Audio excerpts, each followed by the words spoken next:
Hello and welcome to the show. I'm Brian Smith and you're watching Spreading Smith with Brian. Today's guest is Noah Stewart, a second year that just finished graduating from the BCIT Radio Arts and Entertainment program. Noah, how you doing? Doing pretty well, Brian. I can't complain. How are you doing, man? Not too bad. Summer's been fun, buying gear, looking forward to different events that are coming up in the summer, record and go out and do that. And school's coming up pretty quick. So, just trying to get try to get everything, all those ducks in a row. So when I got interviews and stuff like that, I've got a few more people in the barrel to reach out to and try and beat some of those deadlines. Get all the equipment ready and everything. You just acquired the drone. Yeah, soon. That by next summer, having the drone will be kind of hopefully the goal by then. I want to get the computer first so I can start doing some real serious editing and stuff like that. The laptop there, it's good, but it's not that good. The laptop's one of the main pieces of equipment, so you got to get that upgraded as quick as you can because that upgrades your whole portfolio. Yeah.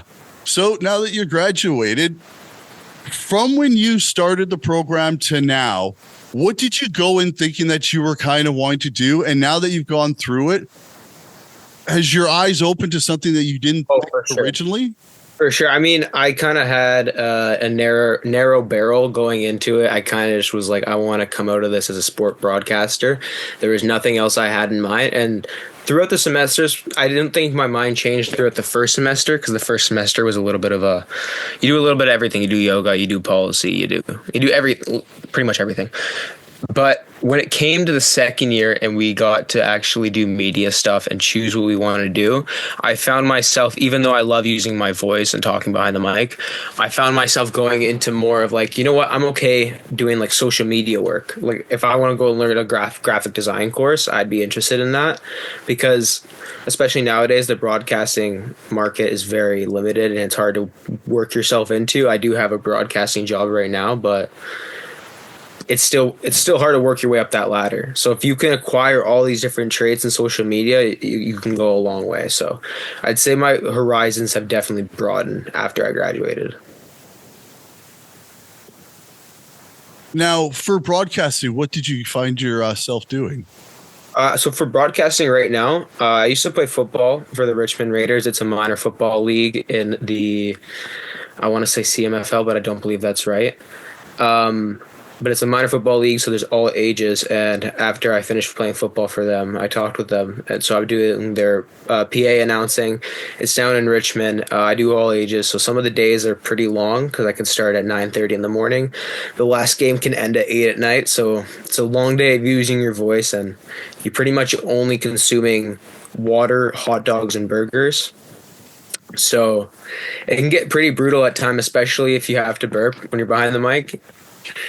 And you get the brain fog too when you're out there. You've been out there for so long that you're just like, by the time that it gets to the last game, which is the oldest age group, which I care about the most because they have the most skill, I'm so zoned out and I'm like, I'm tired. I want to go home. I don't know how I'm going to drive home.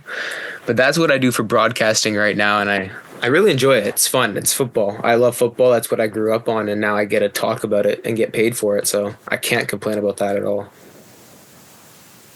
Exactly. And once you start to find that bit of that passion, it's amazing how much you do. Like, again, it's long days, but you don't care because it's the introductory steps to doing something further and stuff. And it's something that you love. So it just makes that little bit of that extra cherry on top when it is a hard day. And you go, but you know what? It's the sport I love. So I can get into it, stuff like that. It's as opposed to, if it was a sport that you hate and you're like, wow, badminton, I'm here for another 3 hours going. So it's nice to hear that you found at least something that is starting out there. And that's the thing with this too, is, everyone, what they said as well in the program for the instructors, that it is so open with what the program teaches you, that what you can get into, and doing this, you never know what you're going to find next. And you go, oh, hey, look, I'm not really into soccer right now, but they love the way how I talk. And that's the next step up. And then from soccer, you get another kind of job where you're like, this is totally different than that one, but I've reached out and I found new people, and they showed me, hey, you've got some skills for this, and I tried out, and now look at what I'm doing. I'm managing or doing something like totally different. So Especially if you're just beginning out and like you're getting opportunities, like for example, if you're doing sports broadcasting but you weren't a fan of hockey and you had an opportunity to do hockey, you can't take a second away and second chance that, and just you got to take that opportunity because you never know what it could lead to. Like that was one of the things I learned from I'm not sure if you know of him. His name's the Moj, Bob Marjanovic. He's the BC Lions play-by-play guy. He's on CKNW. That was one of the pieces of advice he gave me for my career, was that you could just never take an opportunity for granted and never pick and choose when you have opportunities sent your way.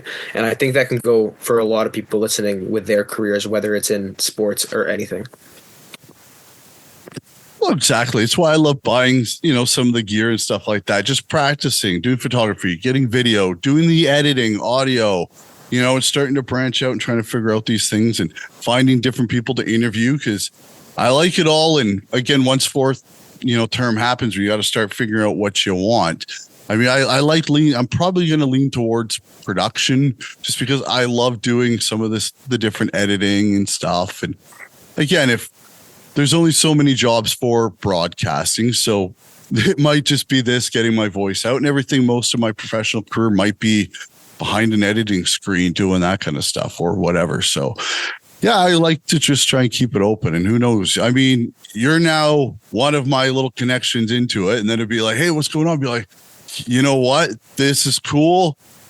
Put your name in for this. I'll vouch for you. I'll be like, sweet, right? And I just like to have fun with it, right? Like, I mean, again, right?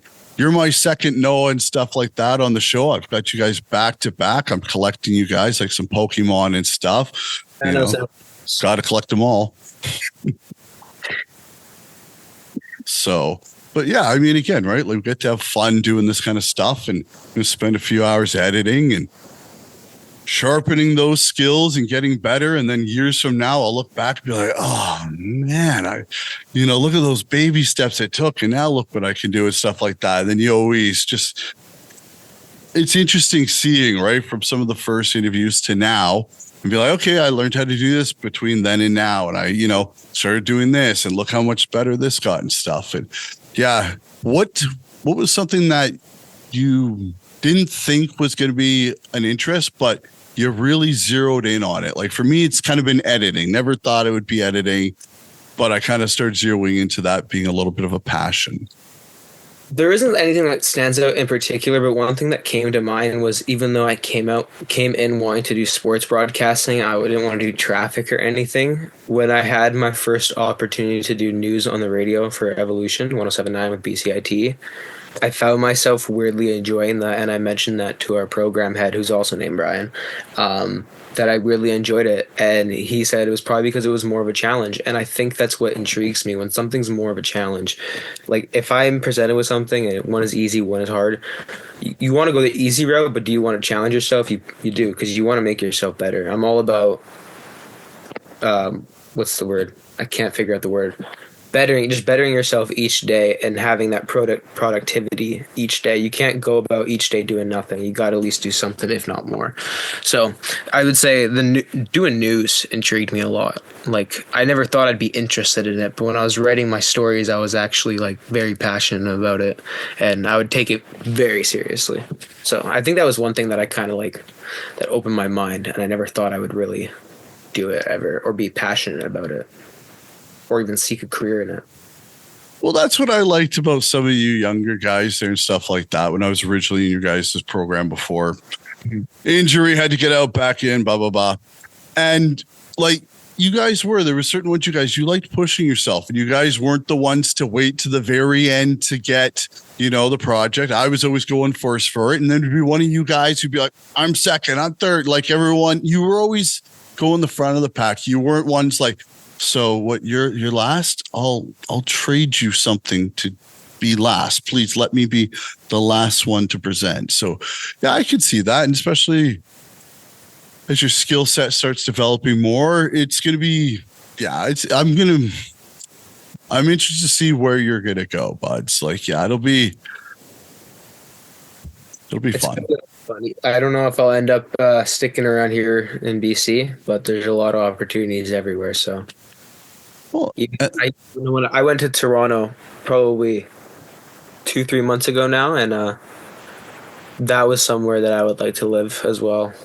I got family in the area, and I stayed downtown. I Weirdly enough, if you go downtown in Vancouver, you don't really feel that safe. But if you go downtown in Toronto, you feel pretty safe.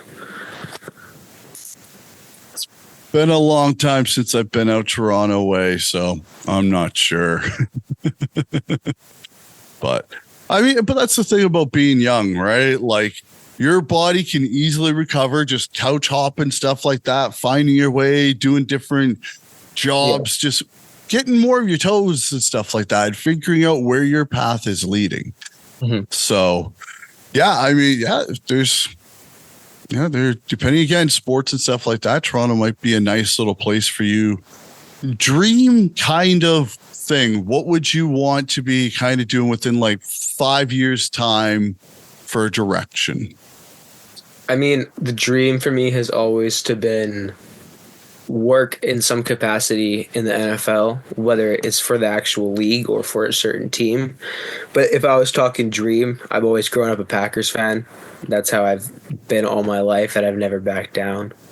There's not a part of me that will ever change that. Like I probably started being a Packers fan before I was even like 6 or 7. So if I can get a job down with the Green Bay Packers in Wisconsin somehow, whether it's social media, if I'm an intern or just doing something, that's the dream for me. But anything in the football landscape that can bring me a decent dollar at the time for my age, because in 5 years I'll be turned 25. So we'll see what happens. But if I can work any way in the football community and make a pretty dollar, then I'm not complaining at all. Well, it's the dream. Keep going. I mean, you were one of the ones that was always kind of striving in the class and stuff like that. So, Green Bay, here you come. I mean, Wisconsin, we're used to winter, so it shouldn't be too much of a hassle for you to acclimatize to that kind of weather. They would have the more current snow here in Vancouver. It's more bipolar snow. Like one winter you'll get snowed out, the next winter you might get one day of snow if you're lucky. I do love Metro Vancouver winter. Maybe 5 days of snow that you're dealing with, the white stuff, and then after that, Wash away. just rain, couple, and then nice days where you're like, wow, it's some nice plus weather here. Look, I'm in a t-shirt and shorts almost, and then the next day it rains for a bit. Yeah, it is very. It's like I go to the gym each morning, but lately with how summer's been, some days are just so hot in the morning, and I find myself wearing a t-shirt and shorts. But then some days are just not that bad, and I'm wearing sweatpants and a hoodie. But that's like in a 2-day span. Like it just changes every day. And even like it was very nostalgic around December 2023, like at the beginning of BCIT.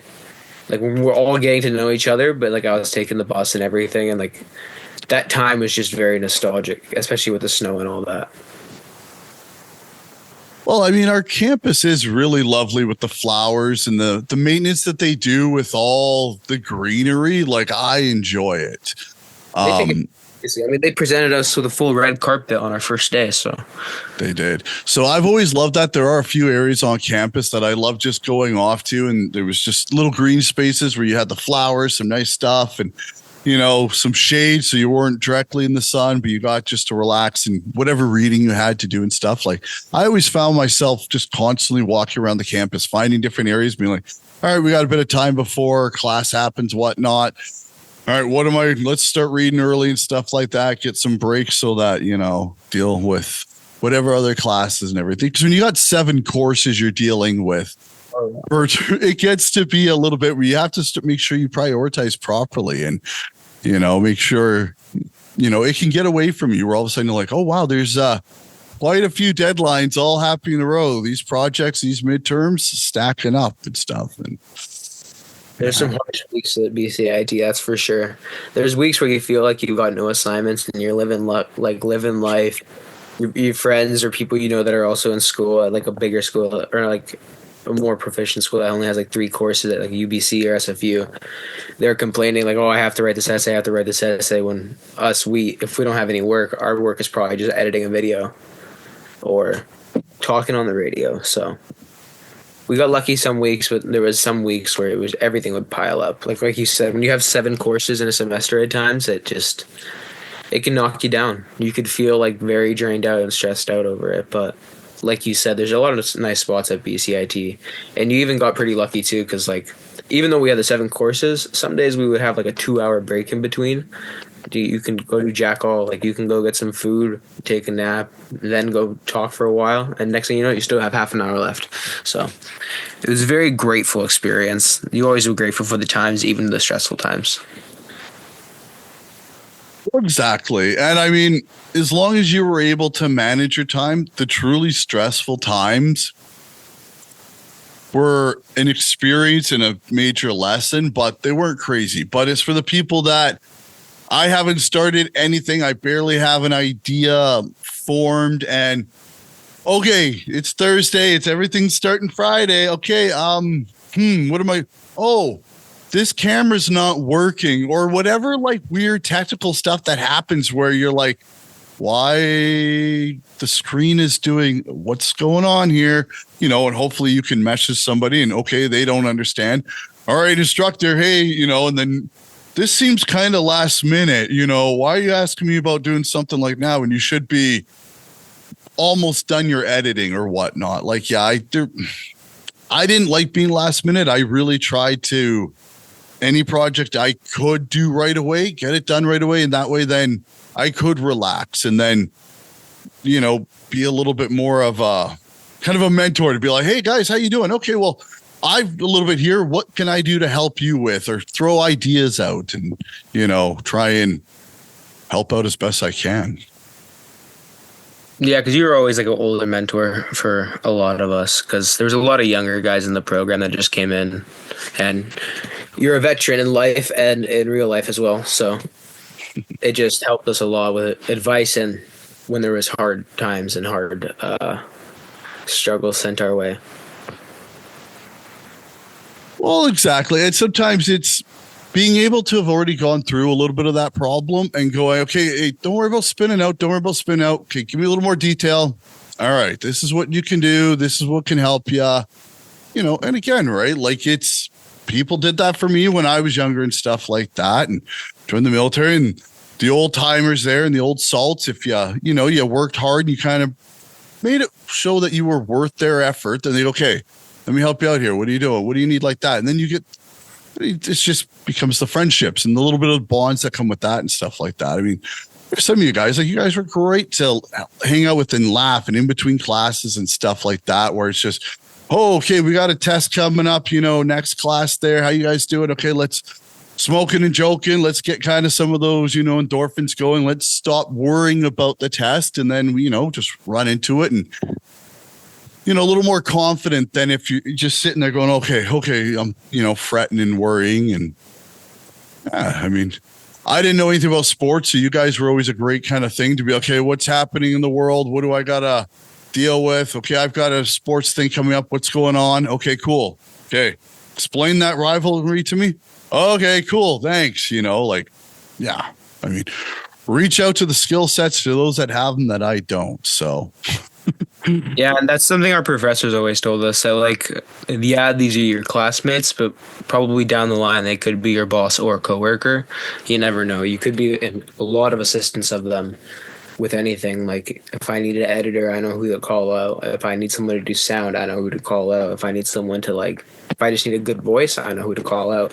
That's what's great about our program. Everyone has their own skill set, and they're not shy to show it. Well, exactly. And that's what I liked about, I mean, what was there, 20 something years age gap between everyone.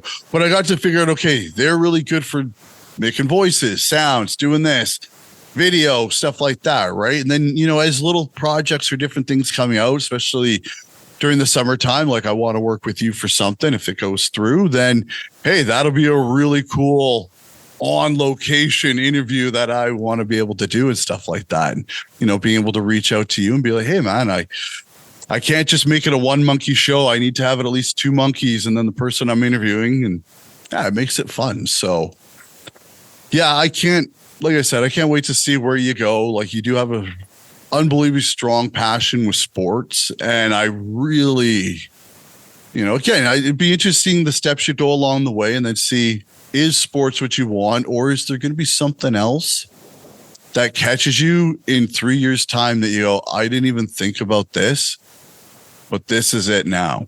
So. Mm-hmm. I mean, yeah, I've got my foot in the door a little bit. I did my practicum with the BC Lions of the CFL. So that helped a lot already, because I think that if I ever do anything else with the CFL, I don't think they'll have to question too much, seeing that I've already done a lot of work in the league, which is just a great help already. But that's the cool thing too about the program, right? Like, for the second practicum, when you got to go out there, not many people on their resume could be like, yeah, I've done a little bit with, the CFL and the BC Lions. So yeah, it's a stressful time for many, because you got to go seek and get your own. And obviously I wanted to aim high, because that was one of my first options. And I have confidence in myself, because you have to go in with confidence. If you think victory, you get victory. If you have a failure mindset, you're going to fail and fall down. But I wanted to shoot for the stars, and it took a lot. Like, there was a lot of follow-up emails, I think, at the end of it, by the time that I officially confirmed it and got the contract signed. It was probably a thread of about 30 to 40 emails between me, one of the bosses there, and their video editor. It was a lot of work to get to where I got at that time. So that's something that I don't think, that's something I think everyone should have. You have to have confidence in yourself and just shoot high, because even if you shoot high, you might get it. I didn't have much thought that I would get it. Like, I thought it was 50-50, if not a little bit less. But that's the great thing about BCIT. It builds up your confidence. I remember listening to my first voiceover commercial, which was BC Strawberries. You can't really forget that one. That was a good one. But I listened to it back, and I remember the time our professor for that program, or that course, had told me, he's like, you got a really good voice. But when I listened back to it, I was like, wow, that was bad, because there was little to no confidence in it. It sounded like I was squeaky. It sounded like I was a different person. I wasn't owning my voice. And then when I compare it to the last voiceover I did, there's a huge contrast. There's a huge difference. It sounds like it's a total different person. And you could tell that most of it has changed because of confidence. With a lot of things can change with confidence. Confidence carries with everything. So, like I said, the main point of that was BCIT builds your confidence really well. Whether it's a 2-year program, 3-year program, 4-year program, whether you're just doing trades for 6 months, your confidence skyrockets. Well, exactly. And I mean, BC Strawberries, yeah. But it was also like, I listened back to that a while ago, and it was first not knowing really how to read a script or perform, not knowing that program very well, and, how you cut everything. And just like, what? 7 classes. Okay. Well, what are we going here? Okay. Oh, wow. Well, it was a lot to go through. And then, it was the same thing with like being on air, right? For first practicum. And, you're like, oh my God, 4 hours. What am I, and then, first couple of days, you start getting kind of your flow with it. And then by your last bit there, you're just, all right, this is cool. Let's bring this down, because I know this song starts really loud, so we'll do that. Okay, here's this going on here. And, you kind of feel like a boss in the studio. You're like rocking out, like, okay, I've got 30 seconds to go. Start sitting. Okay, got my script there of what I'm going to say, practicing a little as the song's been going there, kind of how you're going to do it. And then just you're live. And then, hey, you're whatever. And then, all right, next song, go, done. Cool. All right. Like, yeah, it's fun. You get to be, I don't know. I play something, right? Like Bry Guy, right? If I'm in pain or if I'm something, whatever, right? Like I don't want to do that. No, I'm in pain walking around that studio before I go like, holy shit, fuck. Soon as you project that thing there, because somebody's working somewhere harder, listening to you, doing some backbreaking job.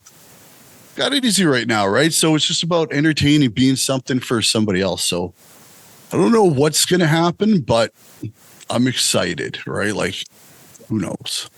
I've had those days too, Brian. Like you, especially with sports and news, like you go in there and you can have the roughest, shittiest 55 minutes of your life and go through it. But all you need to do is just lock in and show some confidence for 5 minutes and just thug it out. Show some emotion. Because I remember the first times we started being on the radio, I didn't think that many people were actually listening. We have a small radius. But then I remember in Practicum 2, or Media Lab 2, it was something, Media Lab 2, I believe, or something like that when I was on the radio. It was funny enough because our radio guy and professor, Todd Hancock, who runs the Toddcast podcast, shout out the Toddcast podcast, he put up a piece of paper in the studio. I don't know if you've seen it. I don't know if he's been doing it lately. Yeah.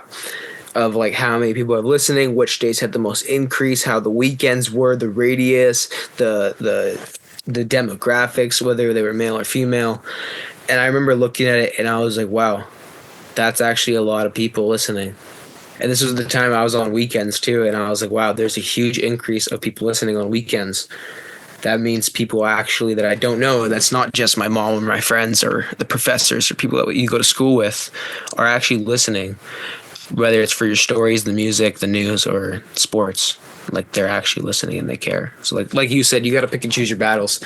Like there is people out there doing back-breaking jobs, and it's just can't really complain. You're just talking behind a mic and showing some personality. So whether it's sports or being on air, news, you can't show too much personality, obviously, but you can in some ways, but you got to figure out the right times. Well, and it's picking the right tone for each story, right? Like, hey, you can't put a bit of that upbeat on that tragedy, and you don't want to be a little somber when it's about a happy parade, right? You can totally throw it. For me, I don't know sports. So sports, once I do that, it'll be a bit there. And then the names, because I don't know them constantly. So you look at some of them, you're like, all right, that's the one I'm really going to have to start working on and break that down, phonetically so I can start figuring that one out.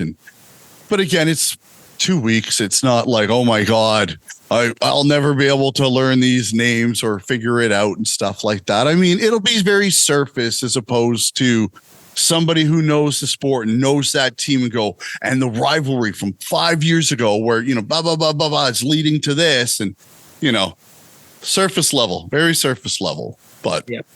Again, it's fun. I mean, again, like those 4 hours go by pretty quickly on air, because you're doing so much, like, behind off air that nobody ever notices what you're actually doing and stuff like that. And there's always something you're constantly going over your next story, your script. Okay, what's the next story?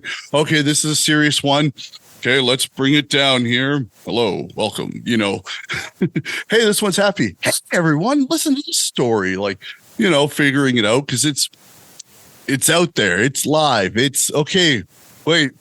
Okay. I guess it did come off that way or whatever. Like it's a weird thing to get. But yeah, like you were saying, like it was interesting watching the numbers go up and stuff like that. As I was doing, I saw the numbers as Todd. Then the next week, I'm like, hey, they went up. Well, and it's kind of cool, right? Like, hey, people listened a little bit longer and stuff like that during this period of time. And hey, it kind of, it's a bit of a boost I found, right? It's like live in the moment, or from 1 week to the others, you start seeing people while you're live. You go, hey, people wanted to listen a little bit longer.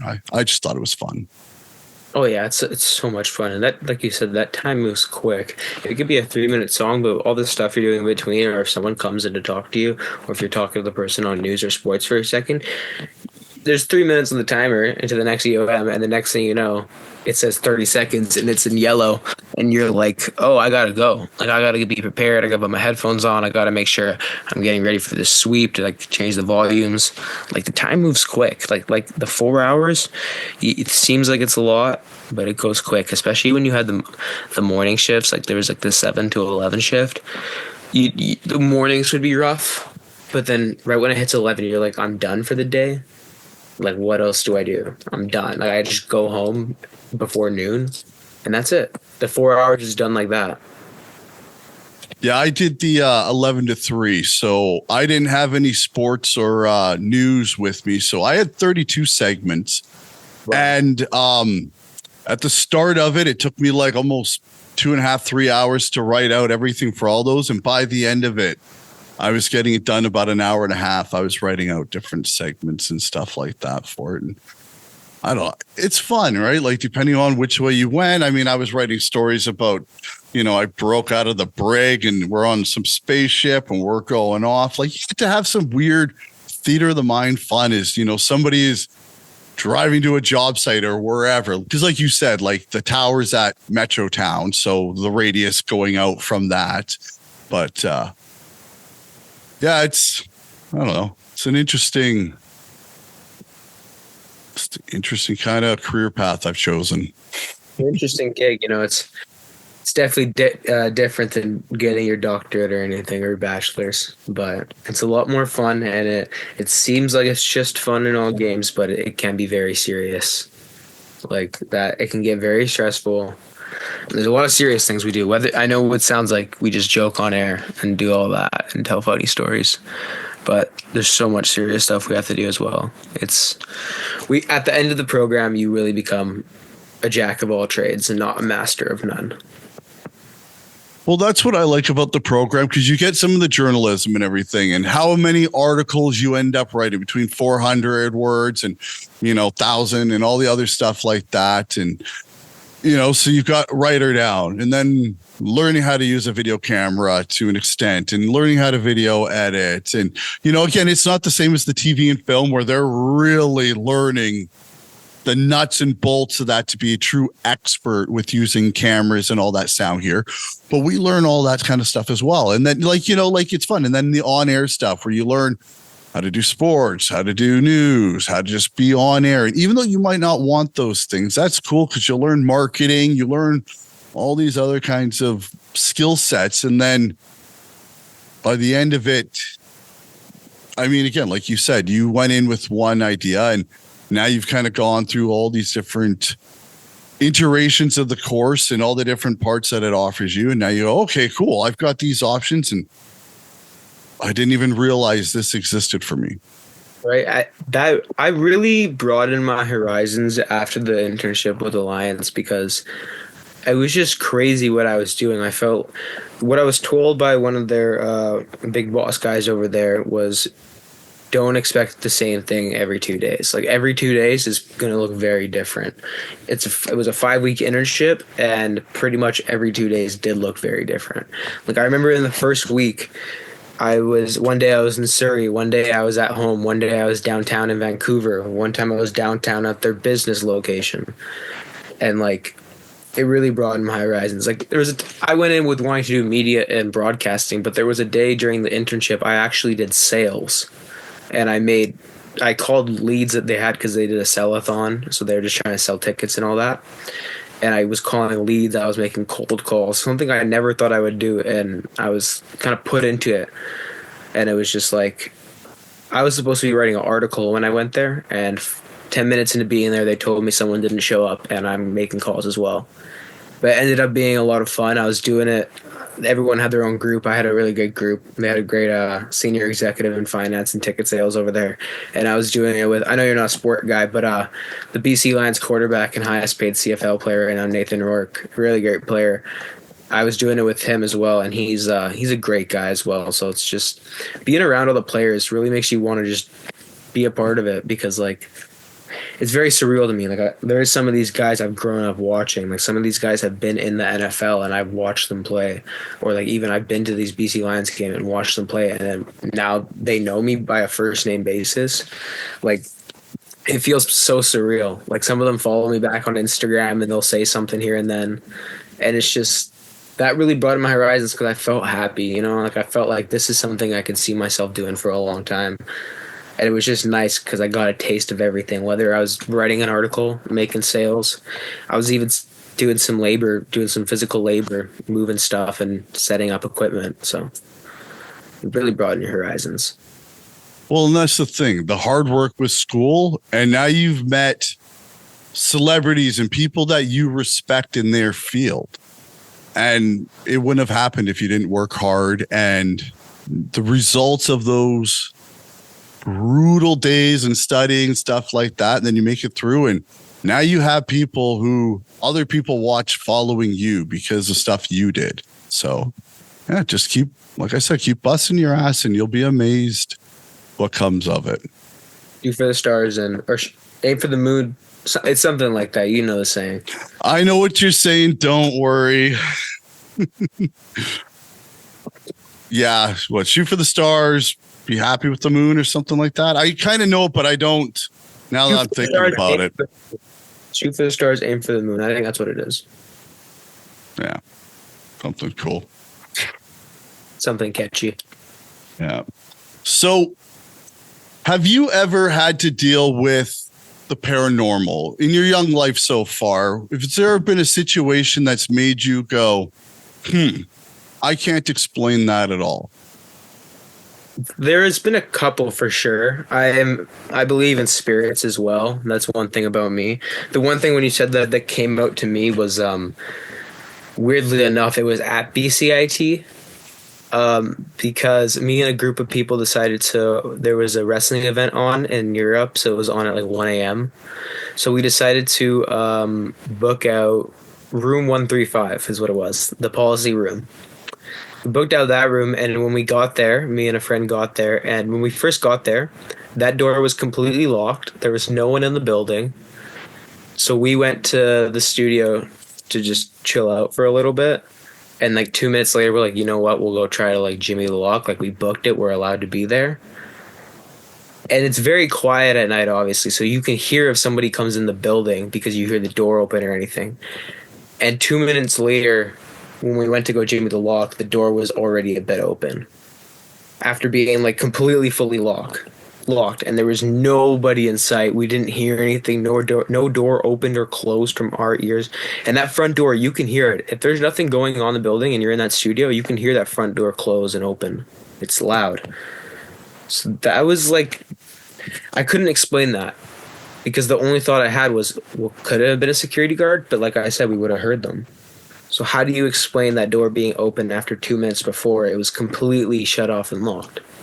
That's something that I've thought about it here and then. It was over a year ago, but it's hard to explain. Yeah, old building and stuff. And I mean, the earliest I've ever gotten there was around 5 a.m. And it is weird, like, you know, gym opens up at 6. So you'd be like, okay, I have a little bit of recordings I got to do. So I'll get there. I'll get in the recording studio, blast that stuff out. And if it takes longer, okay, then the gym time, you know, gets cut in half there. But let's get some of these recordings done so that I can edit them later on when I get home and blah, blah, blah. And yeah, there's some of those little eerie things every now and then where you're kind of like, huh. Now, I don't know if there's any like true hauntings at the school. Like unlike previous Noah, you are very different. Like he was like, no, I'm much more into the scientific and everything. So so I love asking. Everyone's always got a different opinion. I have some beliefs and stuff, but it's not really strong certain ways. But I have one. I mean, everyone's been to creepy places out east. There was a creepy place that we were at, but the one kind of weird paranormal kind of, I don't know what we can explain it as, was part of a 4-man recce element, and we were doing a training exercise, and there was this farm kind of building out in the middle of nowhere that we were to do a point recce on.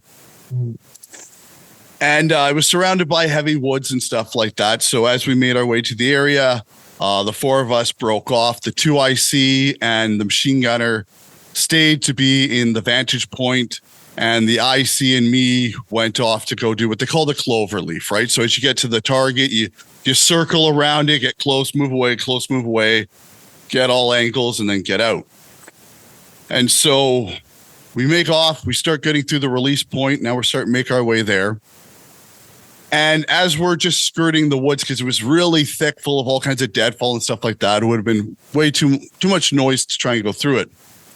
We see just this quick red kind of flash, almost like a northern lights kind of thing happen. Very instantaneous. We both kind of stopped. What was that? No idea. And we continue doing our patrol. and we start seeing a glow about the size of like a small basketball. And anybody that's broken a glow stick before, kind of that orangey kind of red color, it's off to our left inside what looks like the tree line, like 10 to 20 feet in. Like it looks like it's just there. We quickly do a halt and we're like, did somebody just crack a glow stick? Like, you know, you kind of look, you're trying to investigate. We were allowed to take do captures and stuff. So if we get a POW, we were allowed to do it for this training exercise. So we're like, oh, was it just some dumb troop that cracked that? But we're not going to rush in because is it just they see us and they're trying to suck hole us in and then there's going to be like 8 guys sticking around going, hey boys, welcome. So we start slowly making our way across the tree line and it always keeps moving, but it's never broken by a tree. It's always a solid glow. And by now we should be getting close to it because it's always just up ahead of us. We keep following it for about 50 meters and we notice a little kind of cow trail that goes into the wood line.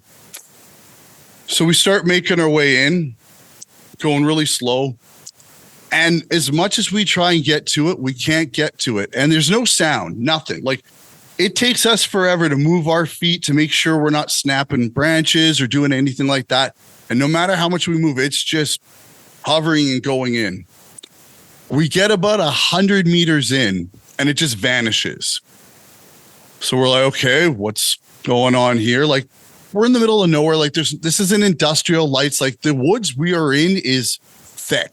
Like you can't see, like if you turn around 180, you can't see that open field. Like it's very dense. Mm-hmm. And then so we keep kind of following this path there, trying to see what we can see, you know, and then we break into a little bit of an opening. We notice that's where there's a military ambulance has been stationed out all over the places, right? They have different ones. In case it's nighttime, somebody breaks their ankle or snaps or whatever. A different medic is somewhere nearby and stuff like that. So he's in an open area. And then there's like a little like a pathway for a vehicle that can kind of get into that spot where like an old farm kind of truck road. We asked them like, hey, have you been shining any lights? Like, was that you? They're like, no, we just stopped out just to have a quick pee from the vehicle. Otherwise we've been in the cab, just listening to the radio and stuff like that. And there was 2 of them. And we're like, okay, cool. Like you didn't see anything that way. They're like, nope, not at all. We're like, all right. Mm-hmm. And you know, we make our way back, we get out of the woods and stuff like that. We're like, I don't know what that was. We continue off. We do our recce of the target location. Nothing happened, stuff like that. We noticed some enemy activity, stuff like that, like for the training exercise, but nothing. Make our way back to the other 2. We're like, did you notice anything? Did you notice the sky? Did you have any visual in that tree line of lights going up and stuff like that? They're like, no, not like, what did you guys notice? We quickly tell them and stuff like that. They're like, no, we didn't notice that. But yeah, to that day, me and Troy just never could figure out what it was. Never had anything like that experience before, but yeah, just out in the middle of nowhere, out in the woods and stuff, and just a glowing thing. But the weird thing was, like I said, no noise going through those trees. It couldn't be anything to make it otherwise, like, but it was never broken between a tree and stuff like that. It was always a solid glow. And it kept on moving, right? You couldn't get close to it. It always stayed that distance away from you. It never got bigger or smaller. But if you took a step, it was like it went back that same thing. Like no matter, because again, we walked like 100 meters one way and we went in like another 100 meters into the tree line. And it always just looked like it stayed just off from us. Mm-hmm. That's like, it's believable, but like, it's like those type of things make you think because it's unexplainable and there's nothing you can do about it. Yeah. Like it's those ones where you just, again, he's an old school guy that was in since the 80s, you know, stuff like that. Like, you know, and this was around 03 maybe. But yeah, couldn't explain it. Like there was no lights in the area around, right? Like it's nothing. And it stayed solid for, I mean, we probably tried to track it for like 20 minutes as we slowly, right? Because you're moving slow when you're doing like, wrecking stuff like that, especially at nighttime where you're making sure, okay, move. So we were listening constantly because we thought, hey, cool, some dummy walking around that, maybe got lost and cracking a glow stick to see is what we thought at first. But no, like it was just. But if it just keeps on moving, especially if it's never broken by anything, like it's eerie. You want to think it's like a reflection of something glaring off, but it's not. And there was the two of us witnessing at the same time, right? So it's not like, oh, I just witnessed this. Like, are you seeing that? I'm seeing that. I don't know. Tripping balls. Like, you didn't smoke anything or eat anything, eat the wrong mushroom by accident. Like, you are both seeing it. No, yeah, we're just all equally sleep deprived the same. The only thing we're eating is rations, so. But yeah, that's the one kind of weird thing that I, even to this day, can't explain. It was kind of like an orangish red. It was the same kind of streak that the sky kind of went there. And the sky was just a quick, almost like a northern lights kind of quick shimmer, kind of like, what was that? And then done, gone, like a couple seconds at the most. But I cannot explain that. Yeah, it's like I haven't had too many other paranormal experiences in my life, but there's other things I've heard of like other people. I don't know if you've ever heard of the story about Chris Watts. Have you ever heard about that one? Explain a little bit more. It might sound familiar, but he was a married man, had 2 kids, 2 daughters. He ended up, long story short, cheated, wanted to start a new life, killed the wife, strangled her, drove out, buried her, and he killed his 2 daughters while they were alive by dropping them into like a oil tank in the middle of nowhere. And the wife was also pregnant. And there's a documentary about it on Netflix. But what's also unexplainable, and I think is paranormal and tripped a lot of people out about the whole situation is, keep in mind that the wife was pregnant and the oil tanks and like all that. When the Netflix documentary came out and police went to their house to be like, hey, Chris, your wife hasn't been seen. Like, do you know where she is? When they're talking to him, the TV's on and there's a show or like an advertisement playing at the time. And it's basically like a pregnant baby, like a baby in a womb. And it cuts to like an oil tank and it cuts to like an explosion type thing.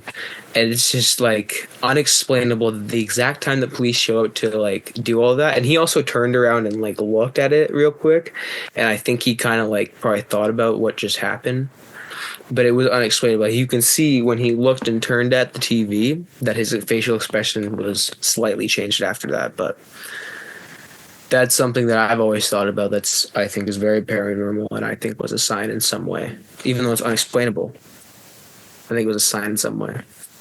Yeah, I mean, I have a little bit of trouble with some of the real weird things that some people go down there, like Skinwalker Ranch has all this and all that. And you're like, okay.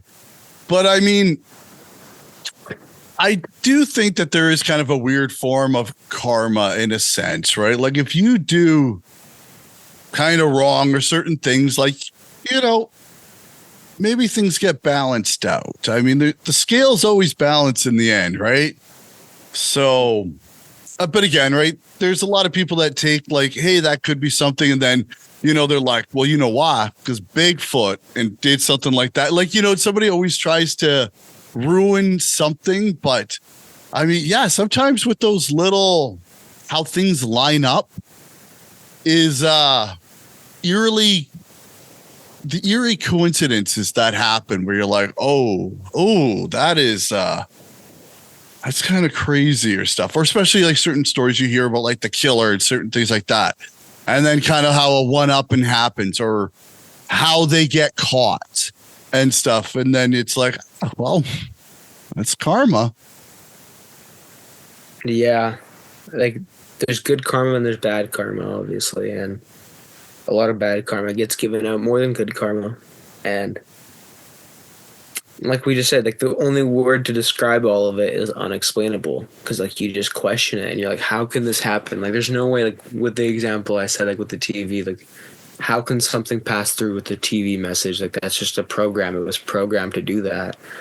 but the timing of it is so suspicious and conspicuous that like it's unexplainable. And like you think about it for a long time. Same thing how you saw like the glowing orb in the woods when you and your mate were like tracking it down. Like it's unexplainable, and no matter how much you think about it, there's never going to be an answer that can solidify your thoughts. No, exactly. And that's kind of the fun. Like for me, that's kind of where the mystery ends. Like I am never going to research glowing lights and what color means to another. And, you know, like for me, it's kind of that mystery, and that's where it gets to kind of rest. Like, you know, it's always certain unknowns are kind of cool and everything like that, but certain unknowns have to be their own separate thing. You can't try and link everything together. And I don't know. I also think though too, you got to leave some of the mystery in it and try and not solve. Just take it for a weird occurrence and, hey, I got to witness something weird like that, and then go, okay, cool. Some things are better to be left a mystery. Some things answer. No message was given, no anything cool. So it's like, I don't know. Maybe it was swamp gas that got refracted from Venus and, you know, something else. I don't know. You never know. That's the thing. And that's the best part about it. You can imagine 1,000 different scenarios and one of them could be right. You just never know which one. Exactly. So other than just that BCIT, has there ever been a time where something has truly frightened you? For paranormal experiences, I wouldn't say so, but I feel like something that has frightened me is like I feel that spirits can send messages through certain things. One of those things being your dreams. Like I feel like all your dreams have meaning. And one very eerie dream that like woke me up in the middle of the night that felt way too realistic, and it kept me up for hours after. Like that's how frightened I was, you could say. It was my dad passed a bit ago, and after he passed, not too long after, I had a dream that, believe it or not, I was at BCIT. I was in the workroom there, and like in the dream he had passed, but I got a phone call from him, which was tripping me out, and I was like mad. I'm like, why are you calling me? Like you passed. But he was calling to be like, oh, I'm in heaven, like you don't have to worry. And he was always a very religious person. I grew up in a Christian family and Christian household, so that was like, I looked at that message as like, oh, that's good. But then like I didn't believe him, so I told him to turn on the camera, like in the dream. And when he turned on the camera, he showed me that he was in heaven, but it was like a blank hospital room to himself, which was eerie to me because throughout my childhood till now, which I'm 19, he's always been in and out of the hospital. So there's always been a joke that that's his second home and that's where he's going to end up one day. Or like the ambulance is his second favorite car that he drives. So it woke me up, and it was very weird because I felt like that was his way of letting me know he's safe. But like the hospital part really messed with my brain a bit because I was like, is he safe, or does that mean he's trapped in a place he doesn't want to be? I would say that's something that frightened me a bit because, like you said, it's unexplainable, especially those dreams. You don't know how they come about.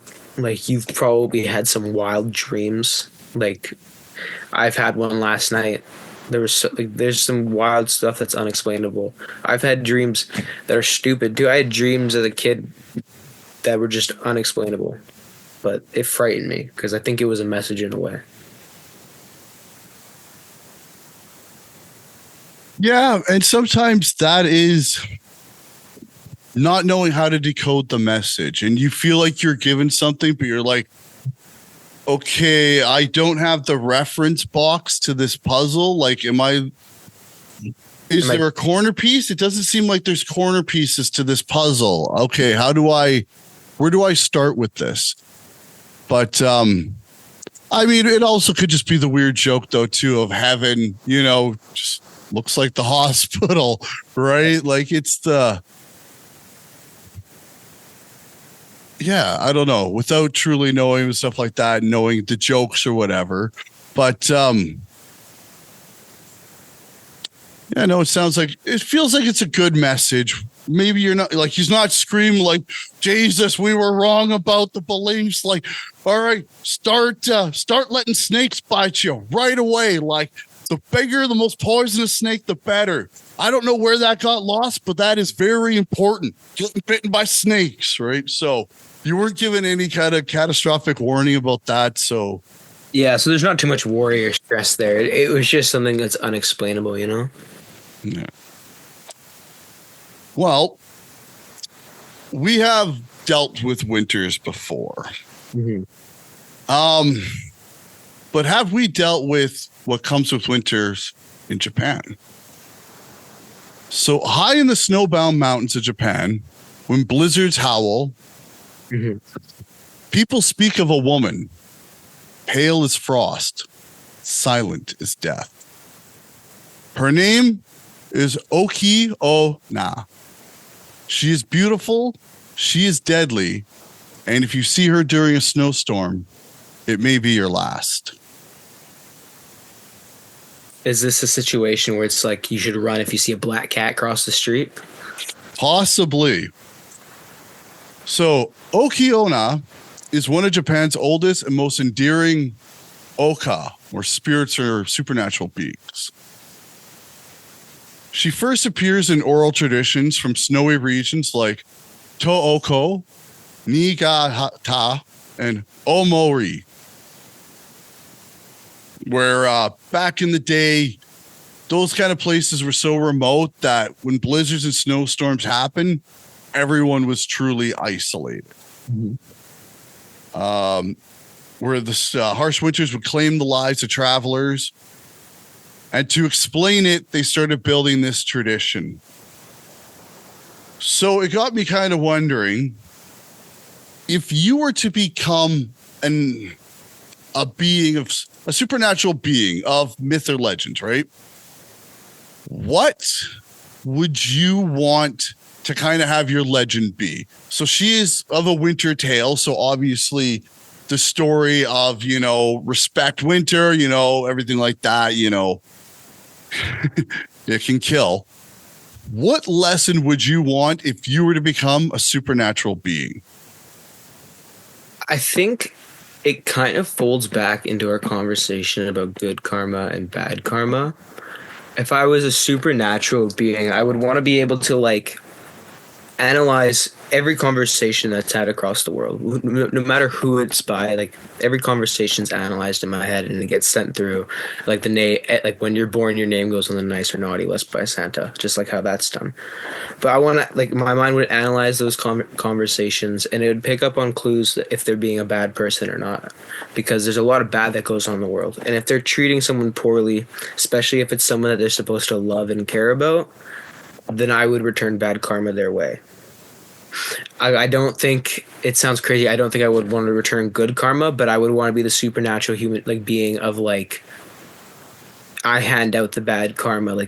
Be on your feet, be on your toes, be ready, because what you say and what you do can be returned to you in a bad way.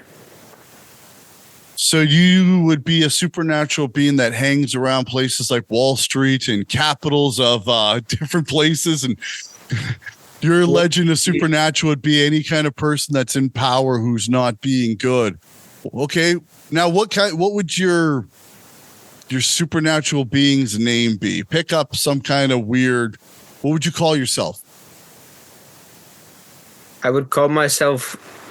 It would be something simple, that everyone could pronounce and everything easy, but it would just be Buzz. Because think about it, you don't want good karma your way. You don't want to have to deal with this supernatural being. But at least in my opinion, when you're just out doing something, or if you're sitting and your garage is open and you're just enjoying your day and you hear a buzz by your ear and it's like a fly or a bug, or if someone's around you and they're a buzz kill and they ruin the vibe, that's kind of what my bad karma does to you. It ruins what you have going on because you did something bad, So I feel like I would just be Buzz. You could put some twists on it to make it sound like it's a Greek god or something. Buzzifus or something. We can call it Buzzifus just to sound extra and cool. But I think that's what I would want my name to be, just because it has a little correlation with what my bad karma would do to you. Keep people honest and I mean that's what a lot of those things were. Like all the fables and things were like don't be evil, or this person, or well, not person, this entity will, skin you alive or put you in some dungeon. Like some of the stories way back when were pretty crazy. Like, like a lot of the Brothers Grimm tales and stuff like that. Like none of those, the fairy tales that Disney turned a lot of them into were not what was originally said. It was like, yeah, he cut his finger, then he died. You're like, oh, harsh lesson. It's like, it's like, yeah, they're trying to teach people about tetanus or whatever. Like, like all like, don't do that or you'll get lockjaw, or, like a lot of the little tales that had real, like, like Ring Around the Rosie and stuff. And you're like, what is that? And then like what the song actually means and what it references, you're like, oh, weird and dark. Like the same thing with like Shakespeare, for example. Everyone loved his plays, but if you go really look at like the true meaning of the taming of the shrew, like, that one's pretty much all about kidnapping a woman and holding her hostage for your own good. Like the meaning behind a lot of stuff is wild. Yeah. Yeah, it's but it is interesting, right? How like with back in the day when it was oral traditions and stuff like that, and all these stories change, and then you can see how in certain other regions, right, how like you can kind of see how certain stories diverge from each other, and then it becomes, they become the mountain, and this person believes it's the ocean or a river or something like that. But same kind of deity, what they do, but then you can see as people migrated and moved, and how stories start changing throughout. Like, yeah, it's really interesting. And then as in the tales, stuff like that, where people would start to write these tales down and, start collections and stuff of some of these tales and everything. Like, yeah, it's an interesting way how we survived, right? Like when something was cool, you do this. Something was wrong, then you just made it sound like some evil thing was going to come out of the woods, kill you, tie you to a tree, take your soul, do this and that. And yeah, some of them are interesting. So, but so that Japanese vengeful spirit. Well, she's a vengeful spirit. In some regions, she's a protector, right? So again, it depends on what they do. That's a demographic in a sense, Mm-hmm. And then, she appears in anime and in Pokemon. It's Frostlass is based directly on her legend. Huh. So, yeah, it's interesting though, right? Like how the old gets incorporated into the new, and in 200 years, people will be talking about the Man of Bat. Who knows what that will be about by the time? Yeah, it's interesting how tales and stuff, right? Like, if the world ever something happens, right, and we go back to very primitive, like near caveman existence, and some of the weird stories that would come, and then archaeologists later on would be like, I don't know, there was just these man bats and they did stuff, right? People would take our comic lore and it would just be stories that we told people that never would know the world as it was. And then, almost like, Reign of Fire, right? Where they start referencing old Star Wars and stuff like that. And the kids have no knowledge of Star Wars as movies. And it's just people that grew up with the movies trying to retell them and everything. So it makes you wonder sometimes what'll catch on and what will get forgotten. Yeah, it's kind of the same like how parents when they're with their kids and they might play like an old time song or something, and they're like, "Wow, I remember listening to this when I was like 16." And I kind of think about the same thing. The music I listen to now, is this something I'm gonna hear coming from my kid's bedroom, like when I'm 40, 50? And like, how will I feel about that? Well, it's funny, right? Like some of the stuff I love has always been like the old 80s and early 90s or stuff like, parents got into, right? Like all those oldies and stuff. So anything like 70s and up. And I think some of those songs are just classics for a reason. Like there's going to be, I mean, Jesus, some of the artists and bands are still alive to this day. And you're like, how are the Rolling Stones still going? It's like, it looks pretty decent. So, all right. Like, so, I mean, I'm sure there's going to be songs that like Ozzy Osbourne just passed, but his songs are going to be popular forever because there's so many generations, and Elvis too. Like Elvis has been dead since I don't know when. His stuff is like his estate still makes killer amounts of money and royalties and stuff like that. Like people still love Elvis. So yeah, I think just some people are in such in the zeitgeist that they're going to last a very long time. Yeah. So I was thinking about, it's funny how you mentioned that because in fourth semester of BCIT, you'll have a fun class about music and history and all that. But it's like there's so many artists nowadays that like were huge back then, like the Beatles and all that, that carry on. Like your kids will know about the Beatles and their songs.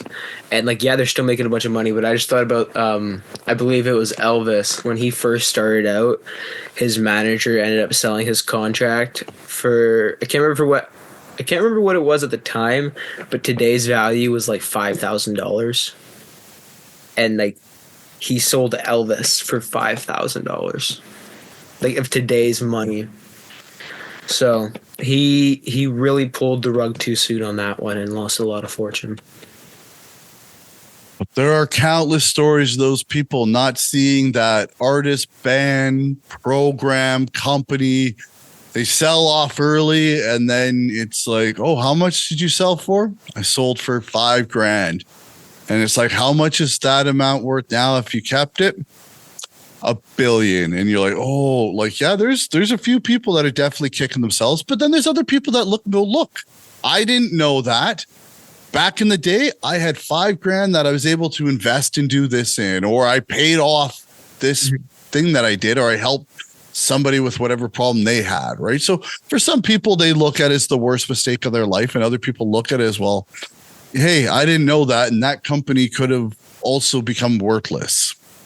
I think everyone's just got to take their chance on some investments while they're young. Like I just saw something, I can't remember where exactly it was, but a guy back in the 90s, he bought a lifetime plane ticket in first class for like $900,000, and he's tallied with all the flights he's taken since then. He's tallied over like $2.7 million worth, but he saved $2.7 million. It's the same thing with Bitcoin, especially. Like that's a huge example because everyone was either high or low on that.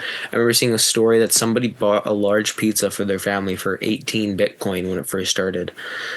And 18 Bitcoin now is more than 6 digits, probably way more. So you never know. You got to take shots. Just bank on it. Whether you're taking an investment on some property or maybe you're making an investment on yourself. You know, like Brian right here, he used to make an investment on himself with the camera equipment and everything he's doing. Like that's an investment on himself because that's the confidence you have to have. So invest in yourself or invest in property when you can. Well, exactly. Right. I mean, again, who knows? This stuff could all just be for fun, or something could seriously come out of this, right? Like, I would love to eventually get, an RV or something and travel around and go find cool places and stories and film and talk to people and just, have a little bit of an explore around and see what's there. Mm-hmm. But yeah, I mean, but that's an idea. Who knows? Or it could become just a studio or whatever. Or I go a totally different direction and I sell that stuff because I've got to buy new equipment for something totally different. Like it's the joy about just like you said, take a little bit of a risk, see what happens with stuff, and like I can't wait to get that camera out for the air show and see what it can do and stuff. I've just taken a little bit of some nature pictures and stuff like that, just kind of playing with it. But when's that air show? It's the 8th. 8th, okay. That's out of right? Yeah. Perfect. I was thinking about heading down there, so maybe I'll see you. Maybe I'll see you around there. Well, do it. I booked for the Saturday, so if you're gonna come out for the Saturday.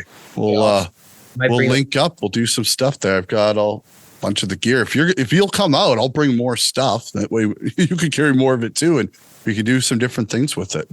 You can figure something out for sure. Air shows are fun. Yeah, so yeah, we'll have some fun with that. Yeah, if you want, come on out. It's fun taking these skills and trying to keep using them. So what's your another story that you got there? One that came to mind, it's not really much of a story, but it was a reoccurring thing that I saw. As a kid, I've lived in the same house all my life pretty much, except for the first 6-7 months I was born. So I've been in this room that I'm sitting in right now. I've been in this room since I was 1 year old. But in my upstairs hallway, like where my bedroom is, when I was a kid, like very young kid, and I would be taking a bath or something, and the door would be open. I have a sister who's only like 3 years older than me, but this is like, it wasn't her at all. But I would see out of the corner of my eye, like a little kid, like a little boy who looked young, but he wasn't like, he almost looked like a little boy that was like meant to be a ghost. Like you couldn't really see him. Like if you were to edit it, like the opacity would be at like 2%. Like you could just barely see him, but you saw that it was a little boy out of the corner of your eye, just like, not like book it across, but like kind of walk fast across the hallway, and you're like, huh, that's weird. And I was young, so I thought, maybe I'm just stupid and I just saw something. But then like 2 years later, same scenario, like I'd be doing the same thing. Maybe I'd be taking a poo, taking a shit with the door open. No one's home. And out of the corner of my eye, I see that. And this is before I would smoke or anything, so I don't have those hallucinations like that I'll see things. And I even remember there's times that I got confirmation from my mom and dad on their own separate occasions that they saw something and it looked like a little boy. So in my head, obviously it's hard to explain, but my thought behind it was potentially this property has probably been around for a long time. It's like a townhouse complex. Maybe by chance there was some little boy that used to live here who died in some unconventional way, who just still roams around. I haven't seen it in a long time, but I remember seeing it a couple times, and I remember my dad being like fond that he saw out of the corner of his eye, like in that same hallway. And that's what's the eerie part, because it was in the hallway. So it just makes you think, did something happen in that hallway? Am I sleeping in his room? Did he get killed in this room? Like, what actually happened? And that's something that always like tripped me out, because I haven't seen it for a long time.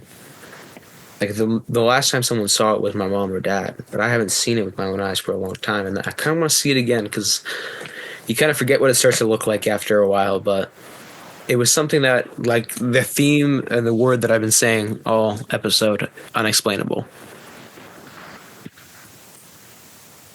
Oh, exactly. That's why I like to have a healthy, openness for some of these things, right? Like, I've always wondered with like old buildings, certain things like that, because we are energy and everything, that if you were to do the same thing over and over and over and over, and you kind of put a lot of energy in one spot, and if you go or die, and then that one location has that energy for whatever reason, it's almost like it's kind of the bookmark or whatever of time, right? That location, that building kind of holds it there, and multiple people can go into that one and stuff like that. But then, if the building was to get destroyed, then eventually, the energy would go away. It wouldn't really be the same thing. I don't know. Like there's, again, right? There's so many different dimensions and everything. And we only see we don't see like BC, right? Like if all of a sudden we got vision like them, where we're starting to see in those kind of spectrum, or if we saw like IR or anything, right? Where, if we had more different cones in our eyes, we saw stuff, we'd be like, holy God, like, what are these things floating around us? Like, this is kind of crazy, right? Like, but we don't get to experience because we're not at that wavelength or whatever. I don't know. I mean, we're a rock flying through space, right? Like, who knows what anything is or what's going to go on. You never know. You never know. Sometimes you just got to just enjoy like I said before, right? Like there's many mysteries that you don't get to know. It is kind of fun just keeping a bit of that ignorance of, some people want to call it science, a miracle, or this or that, which causes, an event to happen. It's like, I don't know. Who knows? I mean, so far they've never showed anything of like ghosts, like beating the shit out of people, shaking people down for money. So I think, a place can make it feel eerie and creepy, but, nobody's been like, yeah, man, you go in that place and the ghost just thumps your ass and puts a brand on you saying Brendan was here. So, but when do you think the first organ transplant happened? I want to say, are we talking successful organ transplant? Yes. Okay. So that changed my answer a little bit because there's probably a bit of trial and error back in the day. I can't tell if I'm going to be undershooting or overshooting, but I want to go 1902. See, I thought it was actually earlier than it was. The date was 1954. But before I looked this up last night, I would have thought somewhere in the 30s, at least 1930s is when it just seemed like they were being able to do organ transplant before World War II, but no. So yeah, that totally caught me off where I thought it was like, oh, wow, okay, cool. But that was the major part, was dealing with rejection. So in 1954, one man was dying. His identical twin offered to save him with part of his own body. So Dr. Joseph Murray did it. And then so basically, if you got kidney failure, it was a death sentence. Dialysis was very primitive. And transplants never succeeded because the body's immune system attacked any foreign organ. So even if the surgery worked and it was successfully put in, the body rejected it right away or within days. Unless the donor and recipient were genetically identical. So 23-year-old Richard Herrick, who was dying, and his twin brother Ronald, and the doctor, they were at the Peter Bent Brigham Hospital in Boston. And these risks were huge. Yeah. So Dr. Joseph Murray was a young plastic surgeon who treated a World War II burn victims and dreamed of rebuilding bodies, literally. Ronald was anesthetized first. His kidney was removed and then immediately transferred into Richard. They waited. The kidney turned pink. It began to function. Things were good right there on the table. A human had just received another person's organ and lived. And Richard lived 8 more years, and Ronald would go on to live a healthy, long life. Dr. Murray's team would then go further on to pioneer immunosuppressants, the drugs that would allow between strangers now, so you didn't have to be family or a twin. Mm-hmm. And then in 1990, he was finally awarded the Nobel Prize in Medicine. Took a little bit for Dr. Murray to get recognized, but that's kind of crazy. It took a team of 11 doctors and nurses to do that. And then today, over 100,000 lives are saved every year because of organ transplants. But my follow-up wonder and question to that, and like learning and obtaining that information now, would be, since the first one happened like later than we actually thought in 54, how many estimation do you think unsuccessful attempts at an organ transplant happen? Oh, I'm sure there was countless, right? I mean, I'm pretty sure people are trying to transplant organs for a very long time, right? Like, animal surrogates, finding this or that. But it's not until we start learning later bit on about the immune system and different kinds of things that science learns. It goes, oh, the body is fighting this itself. It doesn't matter what we put into it. We have to do something to now fight the immune system from doing that. So I don't know. I mean, again, right? Like between all kinds of countries, and sometimes certain medicine is probably done not less than reputable. Maybe, there's always certain doctors. I mean, there's countless stories of doctors who are like, I think this drug will save people's lives, but I can't ethically get anybody to trial it. So I'm going to infect myself with this disease. And then hopefully what I created works.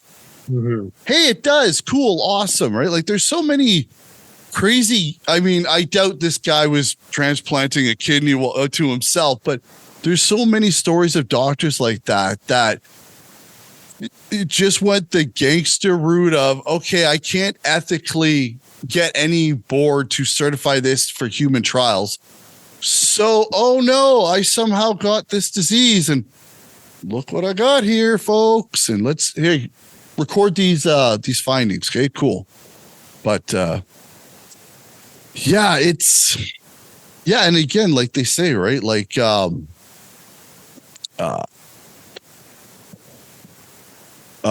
back up to and so his brother Ronald, 8 years, what I believe it was when I remember looking, it was died of a heart attack.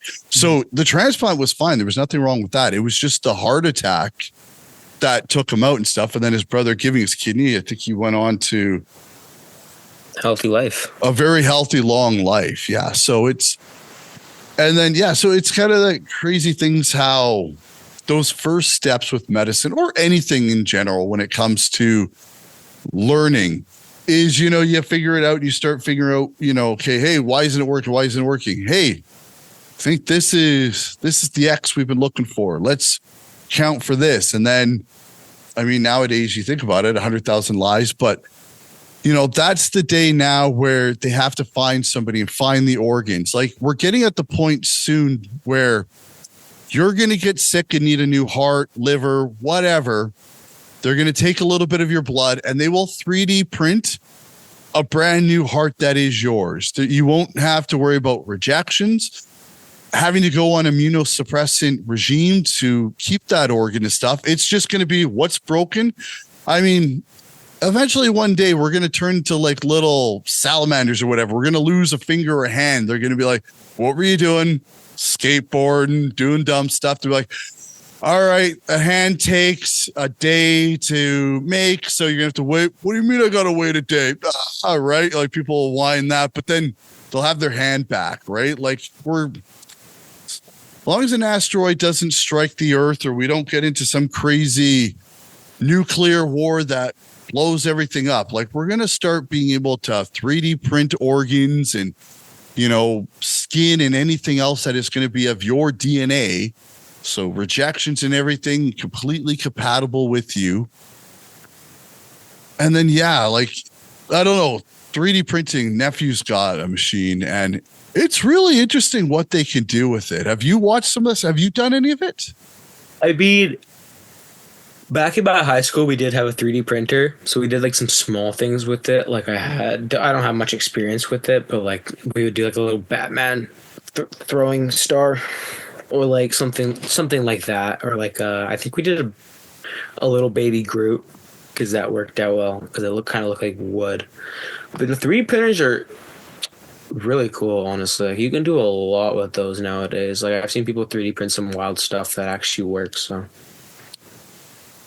yeah, like some now like different materials and stuff, so they can like it's insane what engineers are starting to build now that they're like. Before we can never create this piece that we need to do this gear or whatever. And now they're like, sweet, it took 36 hours for the machine to make, but now we have this piece. And this piece was key to, making these new robots that are completely turning into Terminators. I mean, I'm getting more and more scared every time you see somebody be like, look, they run faster now. And they track better. You're like, oh, wow. Yeah, these things can jump over giant walls. You're like, effortlessly too. That's cool. Oh, look, these people are making them fly. Yes, perfect. Like, yeah, it's kind of Technology is ever changing, especially in today's world. Like, one man or woman can come up with a simple design that they think is simple and it just changes the world. Like, whoever executed 3D printing to the way it was and like got it to kickstart it, like, if you told someone 20, 30 years ago about 3D printing, they would think you're crazy and that like you're like a fake time traveler or something. Like, there's flying cars, oh my god. But like 3D printing is a wild thing to comprehend when you first think about it, like what it does. Even everything that comes about that's new in technology is hard to comprehend. Like, obviously there's AI, even though there's all levels of AI back in the day. Like, for a while, AI is a totally different build now. There's so much, like, you can't even like go into it into depth because with technology you don't know what the hell's going to happen.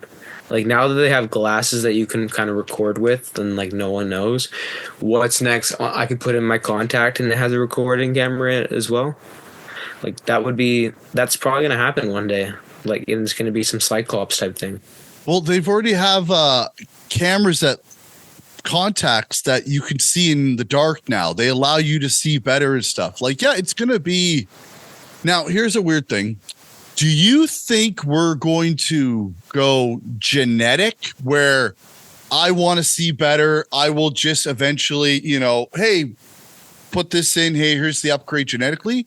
Or do you think humanity's going to go more a mechanical where contacts, things you wear, things that aren't permanent? Where do you think we will go on, like, way in the future? Do you think we will start messing more with genetics?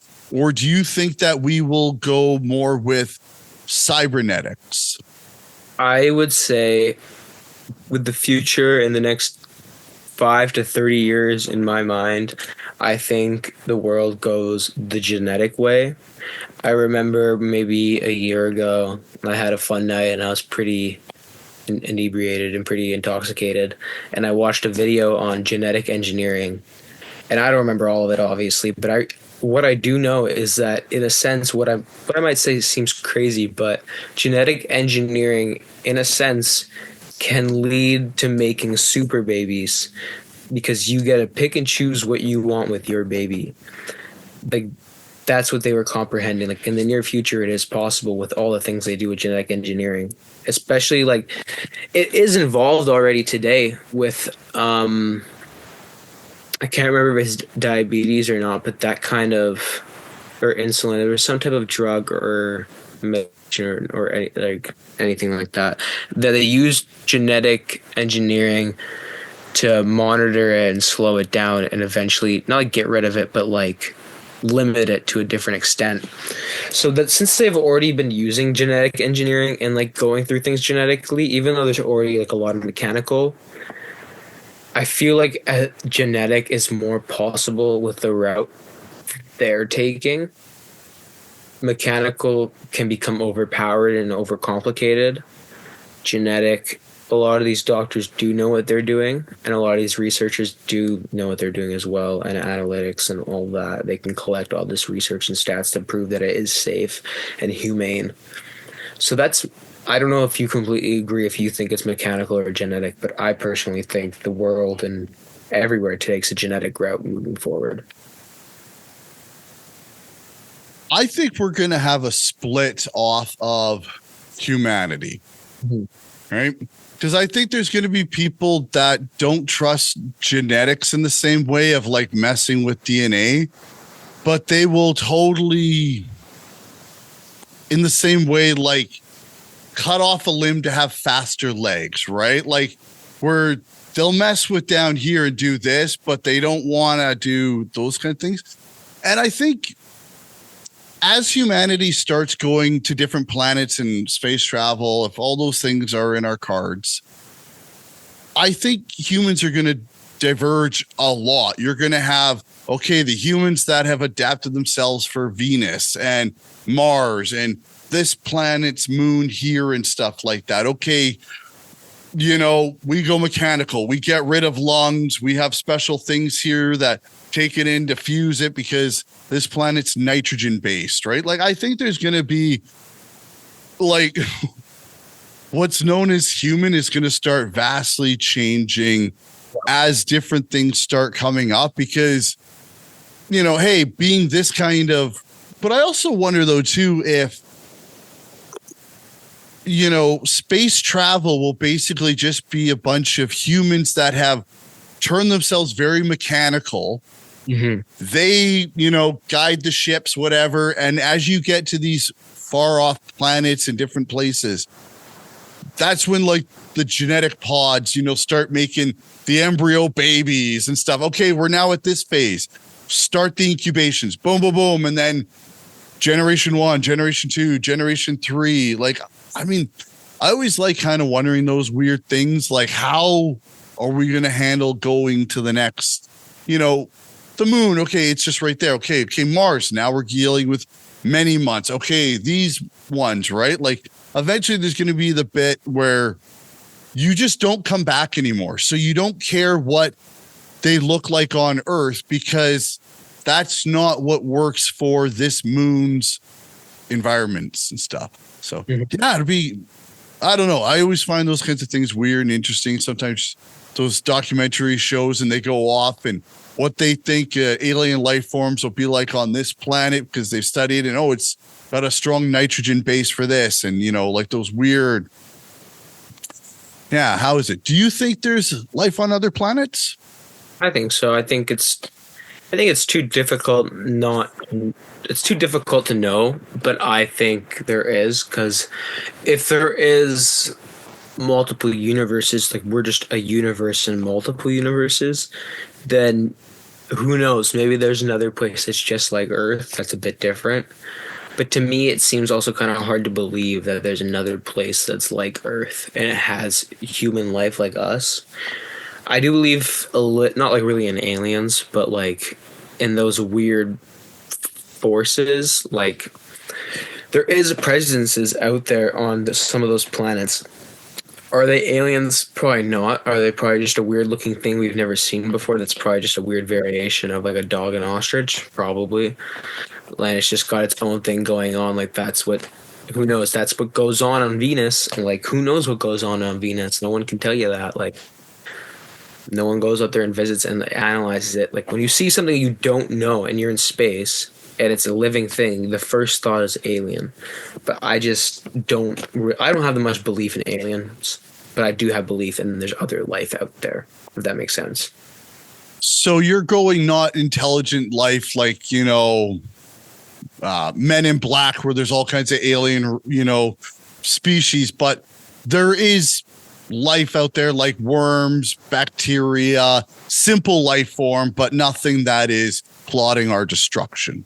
Exactly. There's simple life forms out there, simple life forms that we might be unaware of that are new to us, and that's why we think that it's something else. But until I get some hard, reliable evidence about multiple occasions that they're doing something or anything like that, then I don't know how much I can believe it or think about it. Okay, there is a hostile alien.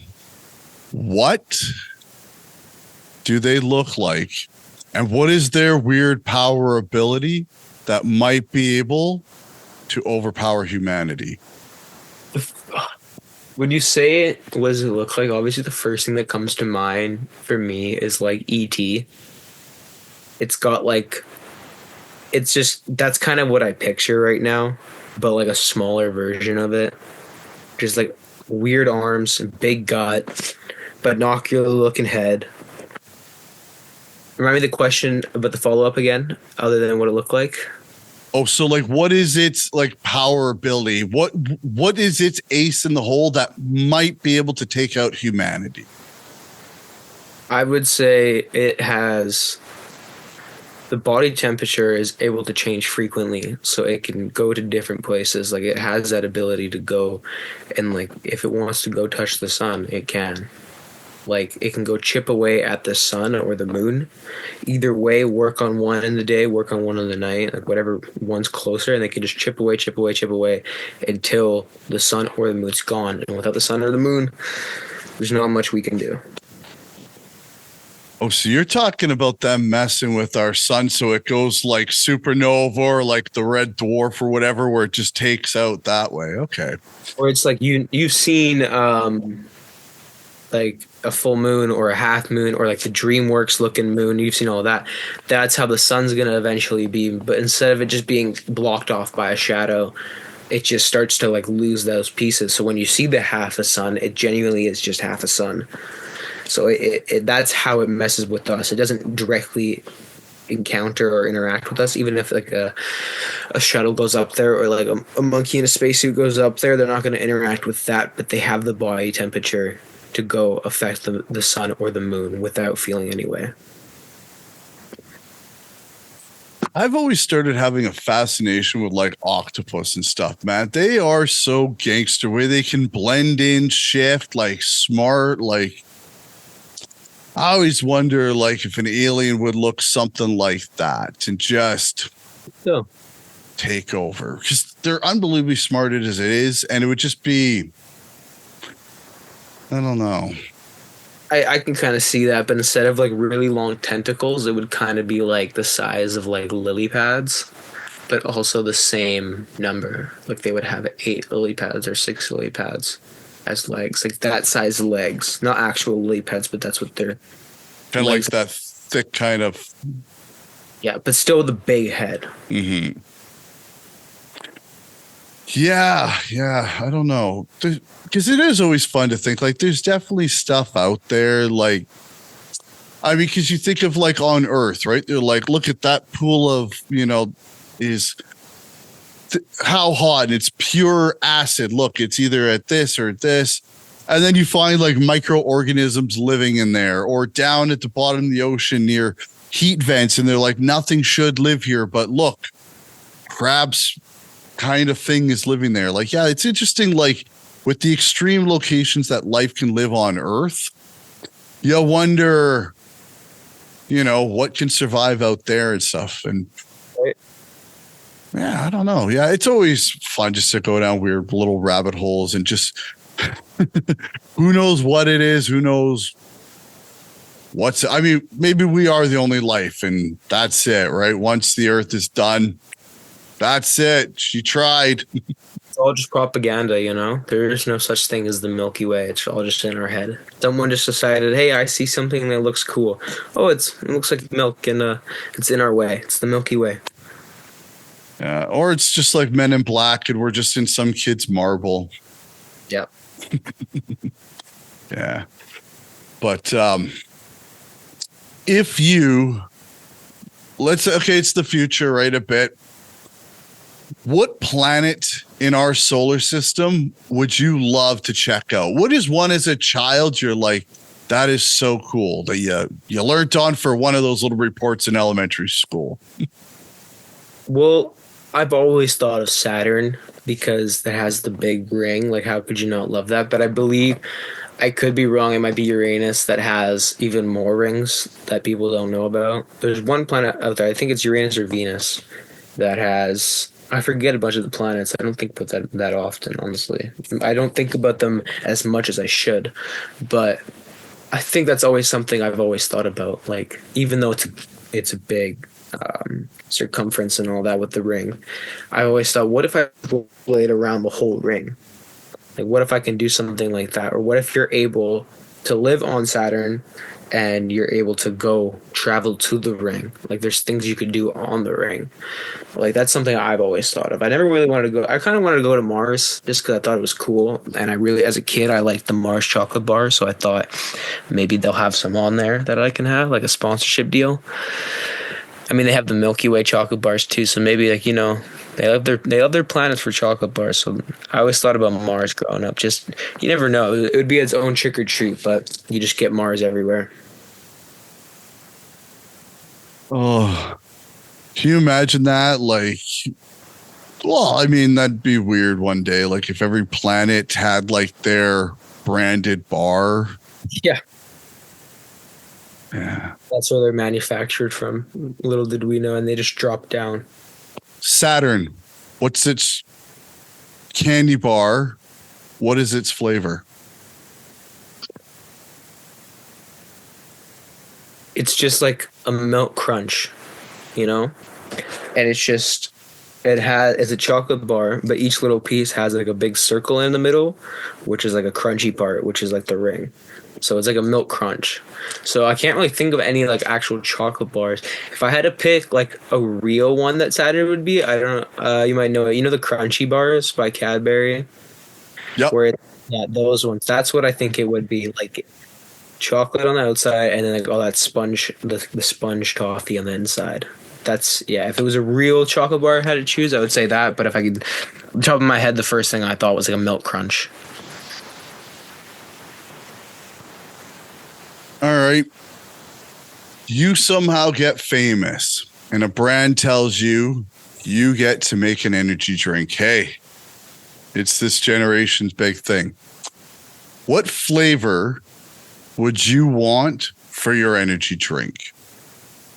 I would say like it would be called Blueberry Dynamite, because I feel like as a guy who goes to the gym, most of my friends and a lot of people, when I see them have pre-workout, it's blue. So most of the time they're having blueberry or like blue raspberry or something like that. But I think Blueberry Dynamite would be good because you'd call it that because the dynamite would be the explosiveness of the caffeine that you get in it. But a thing that I would add on to that, it would be Blueberry Dynamite, but it would also have like a little bit of THC in it, because there is THC drinks nowadays. I'm pretty sure there's some alcoholic energy drinks, believe it or not. But yeah, I think with Canada now, like people are going hog wild, putting in creams and this and that. So, well, yeah. You know the brand Celsius? They had a huge recall the other day, and if I were to be an energy drink, I'd be like them, because their mess up was something I support. They accidentally mislabeled Celsius cans, or they mislabeled their alcoholic beverage cans with Celsius. So you would go in and buy a Celsius thinking, I'm gonna go have a killer workout with this like this caffeine. You'd drink it and be like, wow, I have a little bit of a buzz, like I just drank some alcohol. So maybe that's what I would do, some like propaganda energy drink that would actually be alcoholic.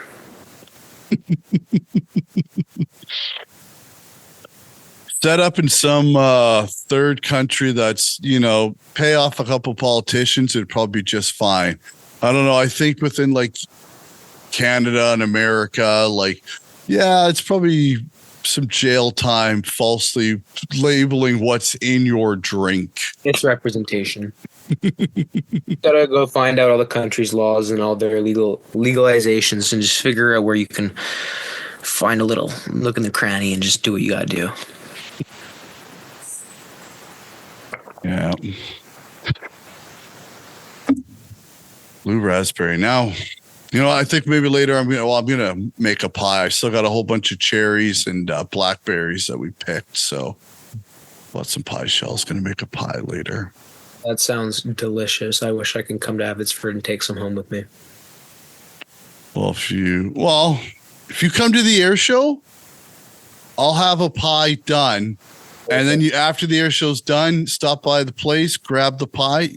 I'll make one if you come. If I get those tickets and I solidify it and I'll be there and I'm there, I'll shoot you a text so I can get one of the famous Brian Smith pies, hand-picked cherry pies. That's right, with blackberries. It's even better. Well, thank you so much. I know you got to get going pretty quick, but thanks for coming on the show, buds. It's always nice just to shoot the shit and talk weird conversations and see where they keep heading up and trying to figure out kind of the format and how I kind of want to do different things and keep trying new stuff out. So I really appreciate having me on one of these inaugural episodes. You got the whole Noah crew going on and kicking you off right. We'll represent you well. But then again, like I said, I really appreciate it. Shooting the shit. It's been a while since we've had a conversation like this, so it's always good to shoot the shit with you, Brian. Perfect. Thank you. If you want to drop any of your information so people can follow you, let it be known. Yeah, if you guys follow me on Instagram, my Instagram is Noah with 2 H's _Stewart, and that's mostly what I'm on. I'm not too active on there, but you can also find me on LinkedIn. Probably if you search for Noah Stewart, you'll see a nice white guy with a football player profile picture headshot. So LinkedIn, I got to build up that community as much as I can. Awesome. Well, everyone, thank you for watching. And, we'll have Noah said he'll do another episode. So we'll have Noah on really quick. Maybe he'll be number 4. So thank you for watching. I'm Brian Smith. Talk to you later.